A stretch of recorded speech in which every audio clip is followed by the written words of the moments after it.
Hey there, it's the ABCs of Preschool podcast, the place to be for busy moms, teachers, and childcare providers.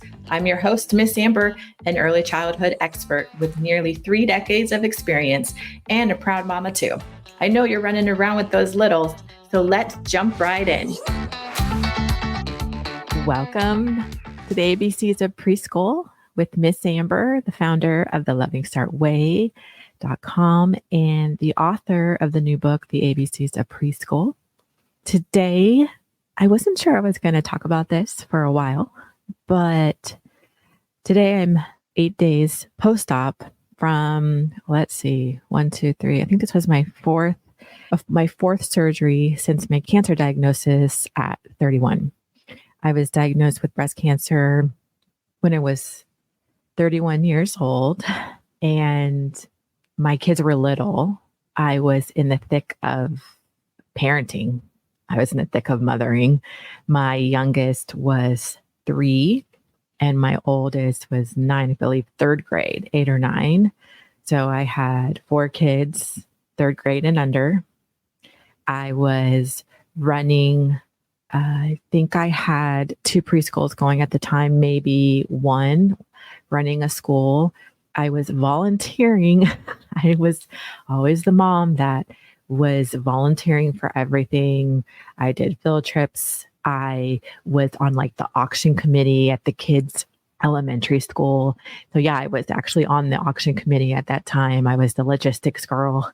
So I was married, raising 4 kids, writing actually, which is I cannot wait to share that story. I was in the middle of writing this manuscript about a mom who had to tell her 4 kids she had a terminal illness and was prepping them for her passing. Crazy. That's insane, isn't it? I had started that book in 2007, and who would have ever thought that in 2009, on a really beautiful spring day, I remember it very vividly.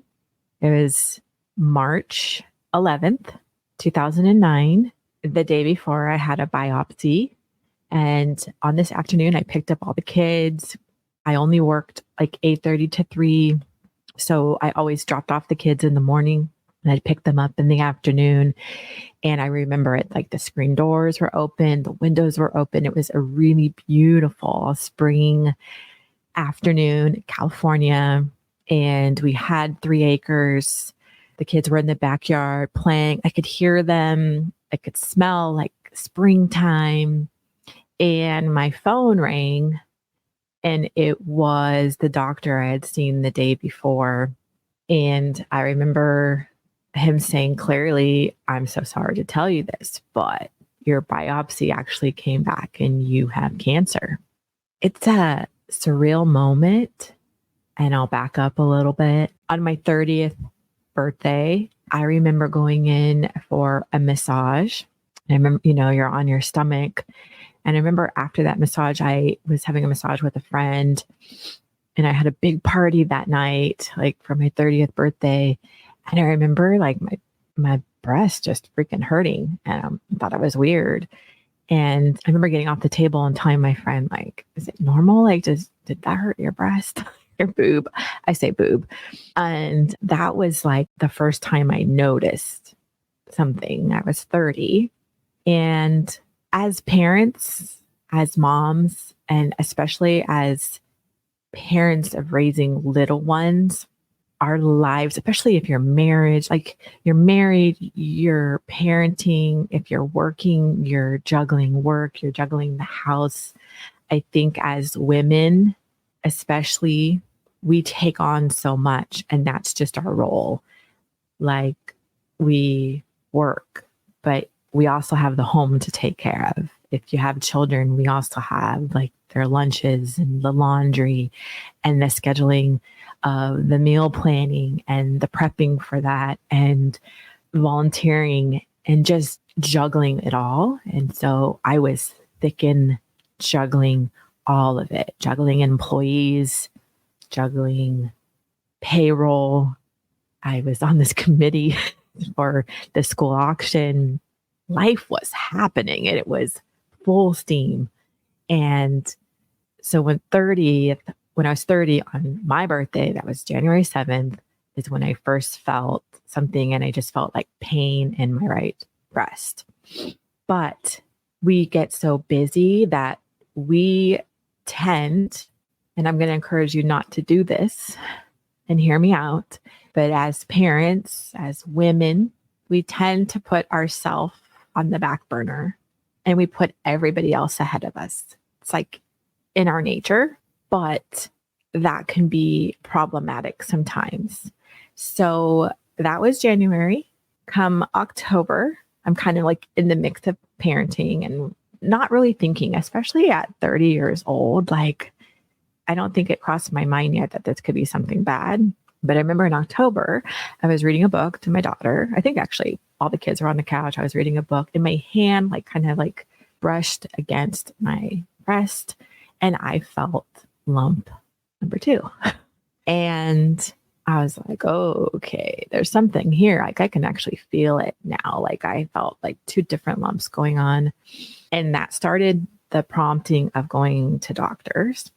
And even though I was so busy with everything else in my life, I started really thinking about like, well, I better kind of handle this, because also my intuition was telling me that something was not right. Like I just started to feel it like in my gut, in my soul, like something wasn't right. So October, I started going to doctors. I believe I went to like 3 different doctors, all telling me like, do you have a history of breast cancer? No.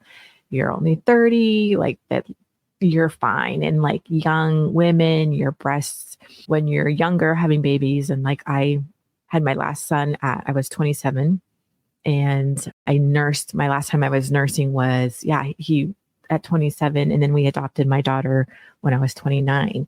So it'd been a few years since I stopped nursing, but it felt like originally the pain when I was on my birthday, it felt like mastitis, like a breast infection. Like it's like how it started feeling like with like my seatbelt, like it would just hurt. Like it was constantly kind of hurting. And then I felt the 2 different lumps.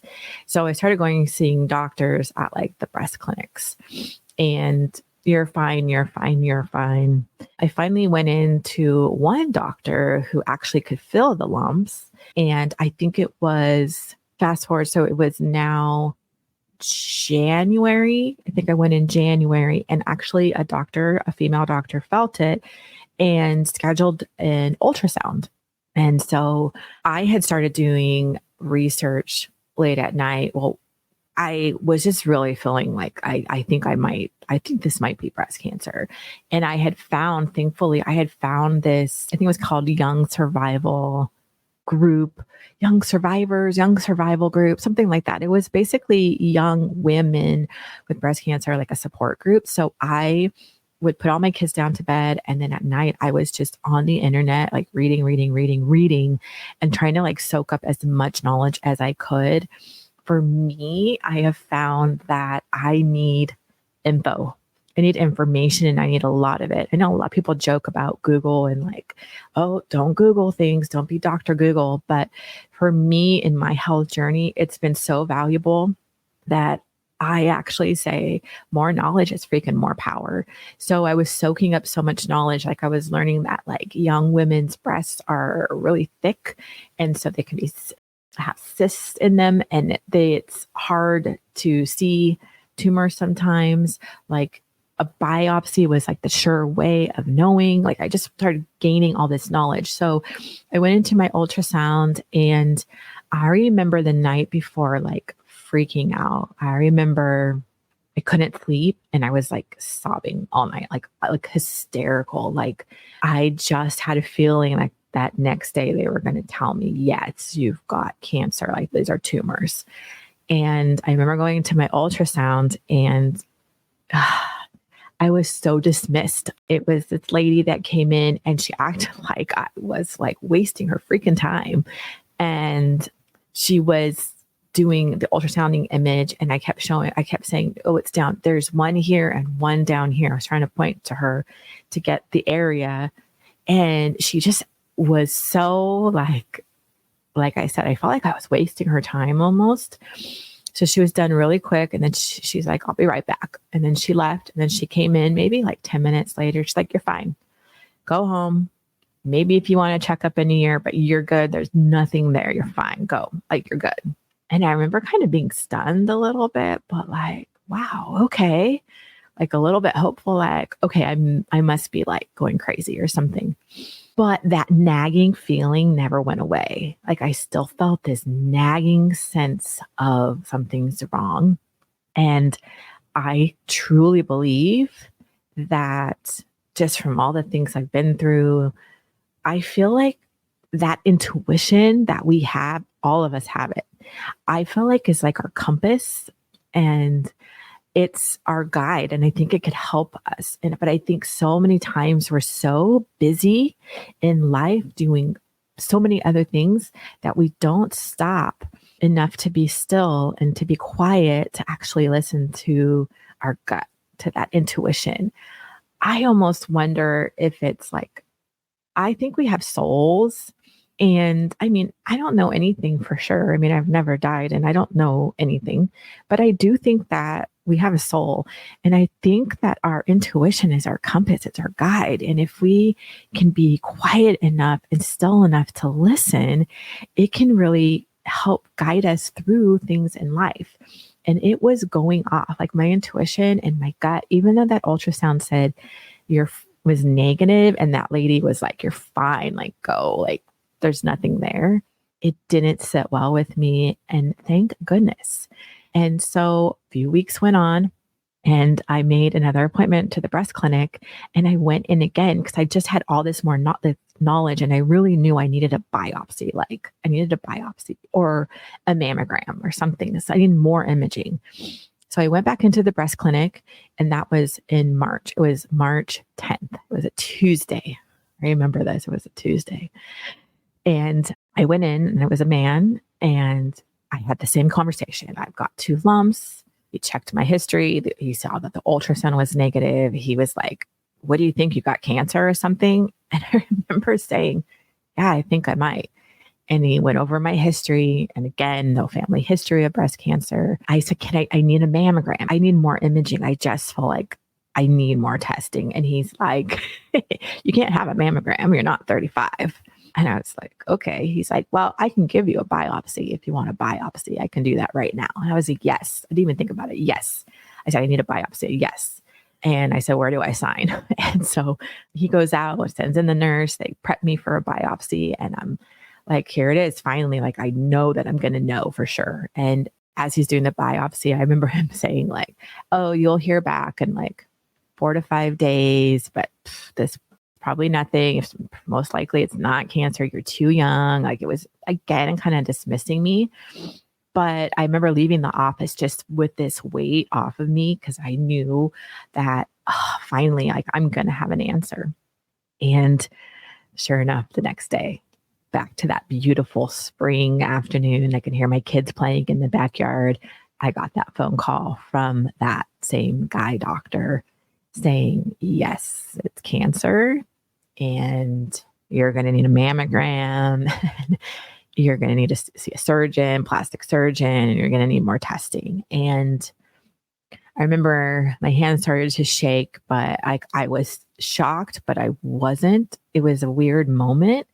And because I had so much knowledge and I had been listening and reading so many other women's stories, I just felt almost a little bit powerful because I had a lot of knowledge. And so I knew the things he was rattling off. I started taking notes, but from my research, I knew like these were the steps, the next steps.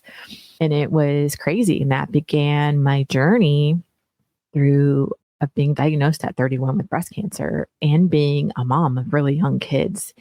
And I went into cancer land is what I like to call it. And you never think it's going to be you.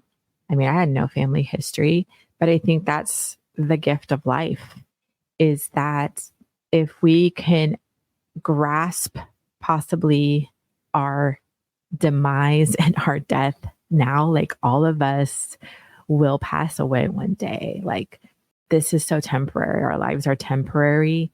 We do not know what's coming around the corner. We don't know if the next phone call is going to be a really hard phone call to hear. So life is precious. And as moms, as parents, as raising little ones in the early years, as business owners, we are all juggling so much and on that hamster wheel, I like to call it, that sometimes we can ignore the very thing that we should never be ignoring is like our health and our well-being. To be the best parent, we have to take care of ourselves. And that's mentally, physically, spiritually, like all of it. To be the best version of ourselves so we can serve and help other people. So it really took me out of the busyness. And I think a lot of my busyness was also coping mechanisms that I'll talk about. And I had to step back from all of it. And I was always the parent or the person giving. But I was now going to be on the receiving end of it. Going into Cancerland, things move super fast. Like everything moves fast. I was teaching at my school. I was, being mom, carpooling to sports, like after schools would just be carpooling, driving. Everything kind of froze and stopped. And then I entered what I usually call is the waiting room, or a cancer term called the waiting room. And it's that limbo period. You don't know, like, is my cancer just here? Is it all over my body? Like, am I going to die? Like, am I really going to die? And for me, I was thinking, holy crap. I literally started writing this manuscript about a mom having to say goodbye to her 4 kids. And in 2007, I specifically didn't want to write about breast cancer. It's crazy. Let me share that part of the story.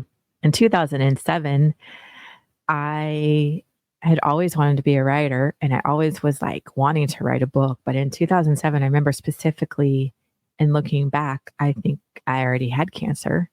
I was in the bath one night because I was sick like every night. I had like the chills. Like I would get the chills so bad that the only thing to stop it would be to have this steaming hot bath. So every night I would get in the bath and like try to warm up. And one night this whole story plot like flashed before my eyes. I am not kidding. It's like a movie, like flashing super fast. And I can see this story plot of this mom. She has a terminal illness. She has to say goodbye to her kids. And then she makes it to the other side and she's given this choice. And it was crazy. And I remember standing up from the bathtub. I'm literally like soaking wet, but I'm running down the hallway to my then husband, but trying to be quiet because the kids were sleeping. But I was like, I've got it. I've got my story. And then I started writing it. And fast forward from 2007, then now it's 2009. I specifically didn't want to write about breast cancer then because I felt like the pink ribbon was overrated because I kept seeing the pink ribbon on cookie cutters and pan sheets. And I don't know, it just was like, it seemed commercialized when cancer is cancer on the broad scope. And we should be finding a freaking cure for cancer. But here I am now, 2009, and I'm diagnosed with breast cancer. Go figure. And my journey basically was I went in for a lumpectomy, and coming out of that, I felt like they basically have photos. It looks like half my breast is cut off. It's like super lopsided. They didn't get all the cancer at that time. So I had to make it's easier said than done. Like I was just saying, I'm just going to get them cut off, like just cut them off. But when it comes down to it, there was a lot of grief with cutting my breasts off. I feel very grateful and very thankful that I ended up having kids really young. So I had the gift of breastfeeding. I got to breastfeed, and I felt like, well, my breasts did their job. At least I had the gift and the honor of being able to breastfeed. But yeah, I actually threw my girls a going away party, which was a beautiful thing. Everybody wore pink. We had pink booby cupcakes. I don't know. It was just an all out like honor. We had like a henna artist tattoo. I had my cancer, my right breast henna. like a henna design. And it was a really beautiful night with like 40 women, very empowering. And it was like a goodbye party to my breasts. And so it was way harder than I imagined. And the surgery was really rough. But I had a bilateral mastectomy. And I remember that surgery was a little rough. And I think a week after I had that surgery, my daughter, I remember her coming home. She was at her cousin's house. The family, I will say my community I lived in and my family, the amount of support was tremendous because the script was flipped. I was on the receiving end, and it's really hard to accept help when you're always the one giving it. But it was a humbling experience. And I feel so grateful for everybody in my life at that time who rallied not only around me, but my family and my kids. People were picking up the slack of getting my kids to their sports and to school. Listen, I had meal deliveries for 10 weeks. It touched my heart of the human spirit. Human spirit is amazing. And as humans, we are amazing to each other when we can be and we want to be. And a week after my mastectomy, I have like drains coming out of me. I hear my daughter coming in the house and I knew something was wrong. Like I could hear it. And my ex-husband brought her in and he's like, I think she might have broke her leg. And I'm like, what? Oh my gosh. So we called the advice nurse. They told us it was really late at night. So we put her to bed. The doctor said, just give her some Motrin, put her to bed. And we took her first thing in the morning. And sure enough, she was on a trampoline the day before. And so she was put into a cast all the way up to her hip. She was just potty trained. So not only was I in bed and can barely walk, my daughter, who's 3, my little baby, had a broken leg. I have 2 amazing aunts that came to help. They took turns. Thank you to my amazing aunts. They took turns taking care of me. And oh my gosh, she had to be lifted to get to the potty. It was a crazy hard time. And then she was healing. And then I started going through, they were going to do reconstruction. So I ended up doing reconstruction surgery in November of 2009. And literally 8 days ago, I just had my implant exchange surgery. I'm like, it's fresh. And I've got my little sports bra thing on. So I just got had my implants replaced in exchange.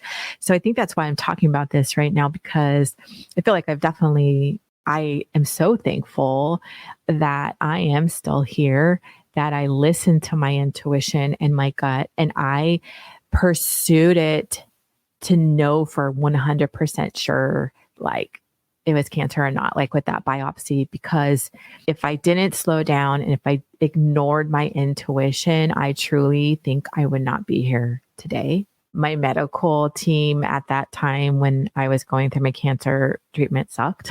They did a really poor job and missed really crucial things in my cancer diagnosis. So at 31, I didn't go through radiation and I did not go through chemo, which I should have. But I'm thankful for my doctors that I have today. 4 years after my diagnosis, I just always had this gut feeling too, like they did not correctly diagnose me. And 4 years later, I did have my pathology redone by a university hospital. And sure enough, I was supposed to have all of these drugs. But my amazing oncologist that I have today, is my 5-year anniversary. And she's like, our goal is always to get you to 5 years. And she's like, you're here. And I am so thankful that I'm here. And it is a gift. And I remember being in a lot of the chat rooms and just going through this journey. And a lot of those women are not here today. Sorry. And there's always this piece of maybe survivor's guilt, like, why did I make it and they did not? And that's the thing about life. Like, it's not because one's a better person or more good or more bad. It's just life happens. So I'm super grateful. And this coming March is going to be 15 years cancer free. And what a gift.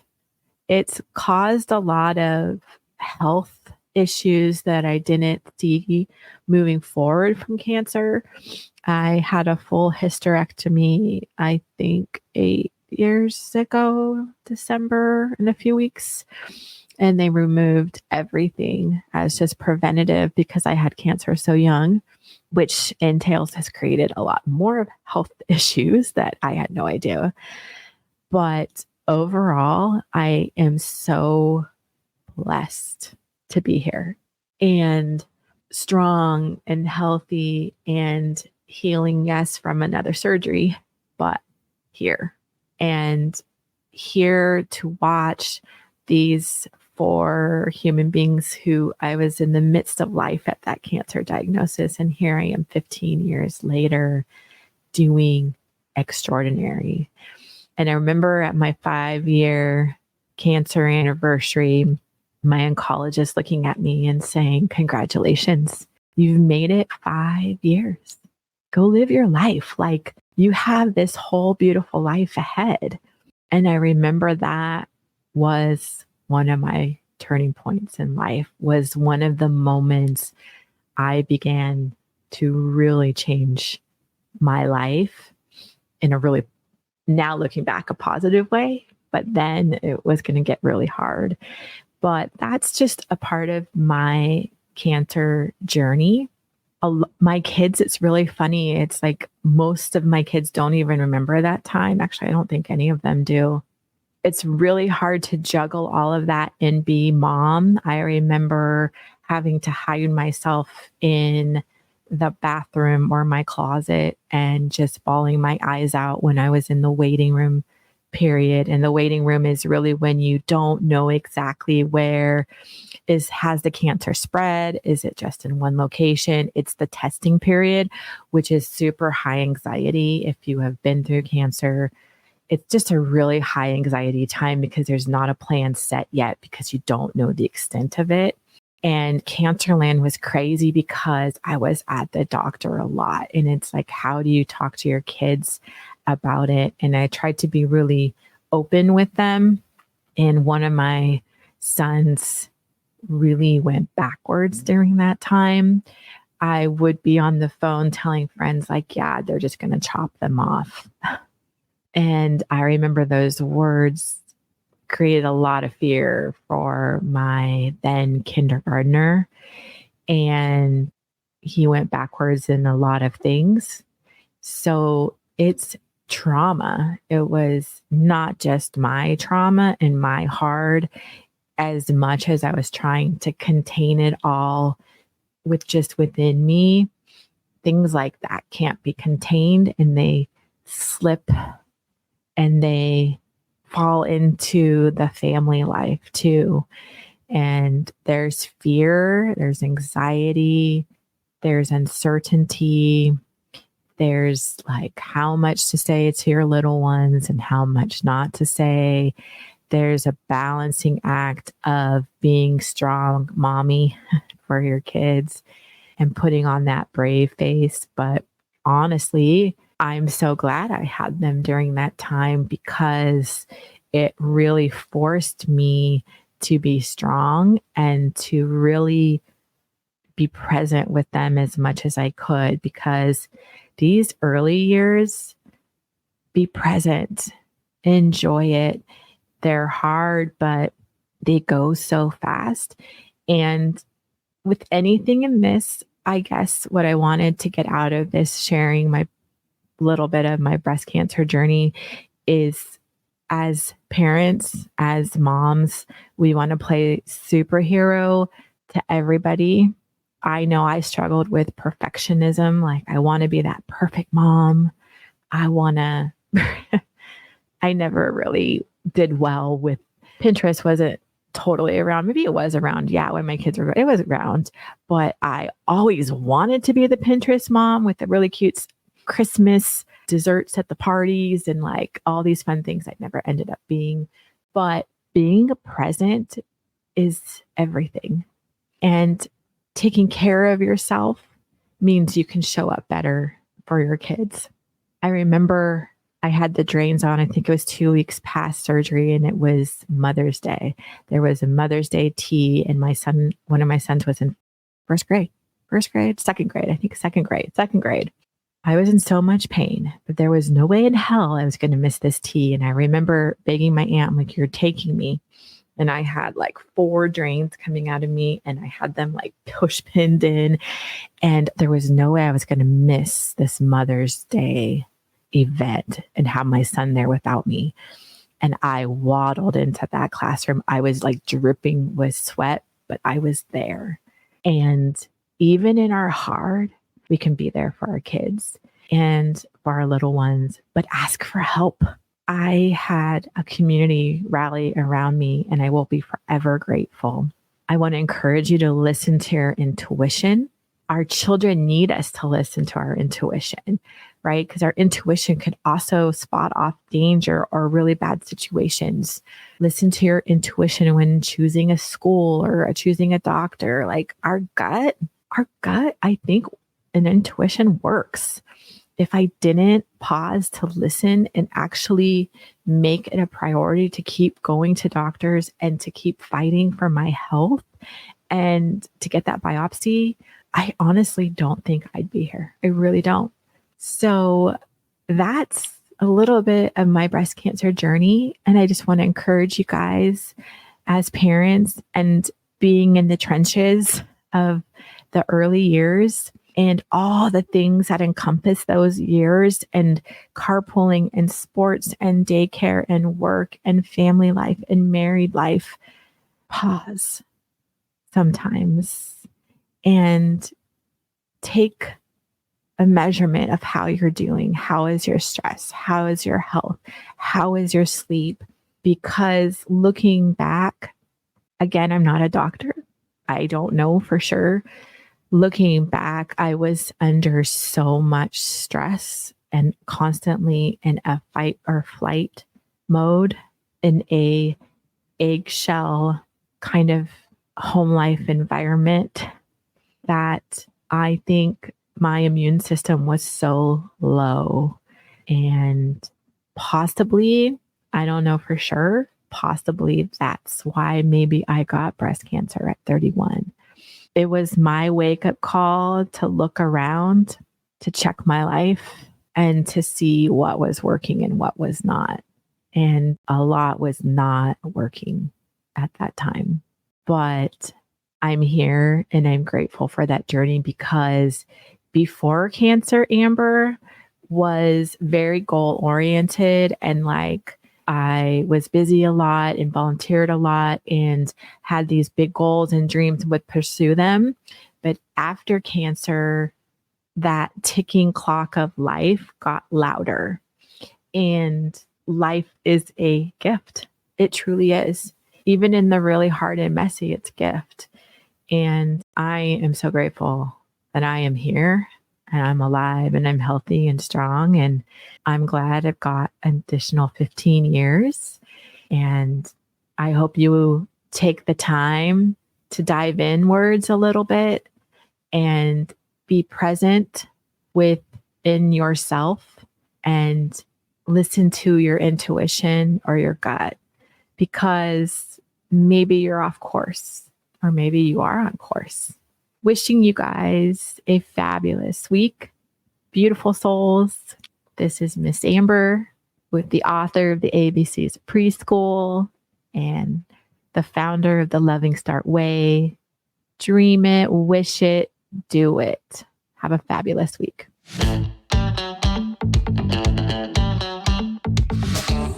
Thanks for listening. I appreciate you so much for taking the time out of your busy schedule to hear this podcast. Make sure to hit the subscribe button so you won't miss the next episode. For more information on how to work with me, Miss Amber, visit me at thelovingstartway.com or follow me on Insta at The Loving Start Way.